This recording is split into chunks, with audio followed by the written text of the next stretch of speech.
Hello Cancer, Sun and Rising, and Venus Signs. Kamusta kayo? Sana po nasa mabuti kayong kalagayan. Welcome back po sa Star Tarot. Kung bago kayo dito, welcome din kayo. Thank you sa inyong support. I truly appreciate it. God bless you all. Cancer, pauna mensahe po ninyo, Queen of Pentacles. Napakaganda kasi this is a very abundant and prosperous energy. At saka, this is also a very nurturing energy. So, baka ang iba sa inyo, isang magulang na, isa ng nanay, maring ganon, and you are hands-on no, sa pag-aalaga sa inyong pamilya, sa mga anak ninyo, sa partner ninyo, asawa ninyo, and maybe meron pa kayong inaalagaan na extended family, no? Maaring ganon. Pagdating naman sa pera, hindi lang kayo nag-aalaga no sa inyong pamilya hands-on, but also hands-on din kayo sa pagpo-provide ng kaperahan no para sa inyong pamilya. Nagtatrabaho din kayo, you're also earning your own money, yung ganun, para din makapag-provide financially para sa inyong pamilya. There is also opportunity dito for you na maghatid pa ng mas maraming pera sa pamilya. Maaaring merong mga offer dito sa inyo for trabaho, pagkakakitaan, investment, mga ganon. At yan ay maghahatid ng prosperity and abundance sa pamilya ninyo, no? What else? We have 10 of Wands. This is ending and beginning energy. Meron dito mga magtatapos na chapter sa buhay ninyo, at ito ay burden, no? Mga burden ito. Baka physical burden yan, baka emotional burden yan. So, depende sa inyong sitwasyon. Cancer, maraming bigat no sa buhay ninyo, maraming pabigat sa balikat ninyo, sa dibdib ninyo sa ngayon, ano? Kaya para magdedesisyon kayo na it's about time na tama na, no? Tama na tong hirap na tinitiis ninyo, at baka kayo ngayon ay hihingi na ng tulong, maging sa trabaho yan, sa career ninyo, sa pamilya ninyo. Maaaring hihingihan na kayo ng tulong ngayon, and you are going to speak up, no, para malaman na ng iba. What else? We have 7 of Pentacles. This is paghihintay. Meron na kayong hinihintay na pagdating ng ng bunga ng inyong paghihirap.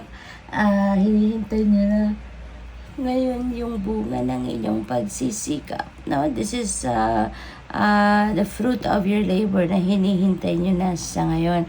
Parang parang hindi na kayo makatiis pa, no? Parang gustong-gusto nyo lang makita, malaman kung ano ang matatanggap ninyo, parang ganon. Pero this is also asking you, no, to practice patience, Cancer. Practice more patience, kasi diba, alalahanin natin lagi na lahat ng bagay that happens according to the divine order and timing, hindi ba? Kaya dapat tayo ay mag-practice pa ng pagpapasensya, kasi the more na nagmamadali tayo, the more na nagra-rush tayo, the more na nagiging komplikado patuloy ang mga pangyayari, bagay-bagay, at lalong lumalayo kung mas gigil tayo, mas lumalayo lalo kung ano man ang ine-expect or hinihintay natin, no? We have 6 of Cups. May travel ang karamihan sa inyo, Cancer. Maaaring yan ay travel home. Baka ang iba sa inyo dito uuwi, baka galing abroad, baka galing kung saan parte ng Pilipinas. You know, baka kayo ay uuwi and you're going to visit your family, your children, yung ganon, no? Probably ang iba din sa inyo dito is merong pagbabalik din na mangyayari sa buhay ninyo, yung mga tao na you have history with. So, depende sa inyong sitwasyon. Baka meron ditong magbabalik na ex ninyo, ex-asawa, ex-boyfriend, ex-girlfriend, yung mga ganon.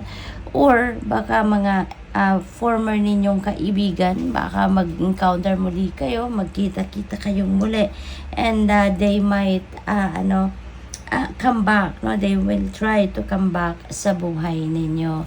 What else? We have Two of Pentacles, multitasking kayo, Cancer. Dami ninyong ginagawa.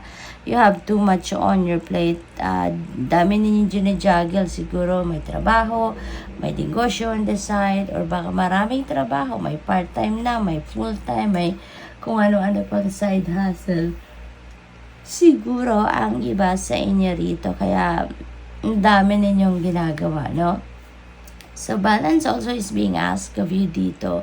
Ibalik ninyo yung balance sa sarili ninyo, sa buhay ninyo, nang sa ganon, mas makakapag-concentrate kayo, mas makakapag-focus kayo sa mga ginagawa ninyo. And at the same time, you can give yourself time sa lahat ng areas ng buhay ninyo.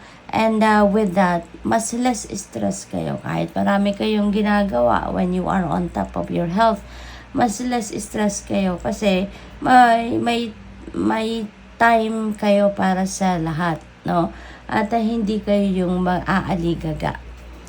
What else? We have Ace of Cups. Napakaganda. This is an overflowing of blessings coming your way, Cancer. Maraming biyaya ang paparating, maraming blessings ang paparating, at yung mga biyayang ito, that could be in various areas of life.